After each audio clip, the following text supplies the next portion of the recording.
Flushing is required to regenerate the plasmafractionator if blocked by macromolecules. Flushing can be initiated automatically when the machine detects high solution pressure at the plasmafractionator inlet. Manually, via the function screen, by pressing the flushing button. Two types of flushings are available. Fiber flushing rinses inside the hollow fibers to the waste bag.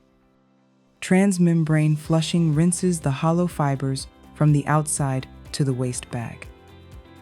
Choose fiber flushing or transmembrane flushing as required. Set the intended flushing solution flow and volume.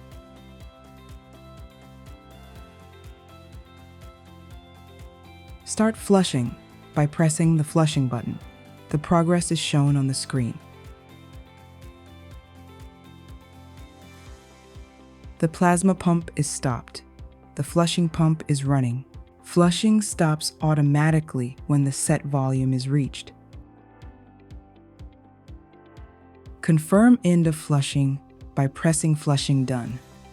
The therapy automatically restarts after it. Maximum 500 milliliters of flushing per treatment is allowed. If flushing is no longer possible because the limit is reached, consider ending therapy to ensure plasma return is possible.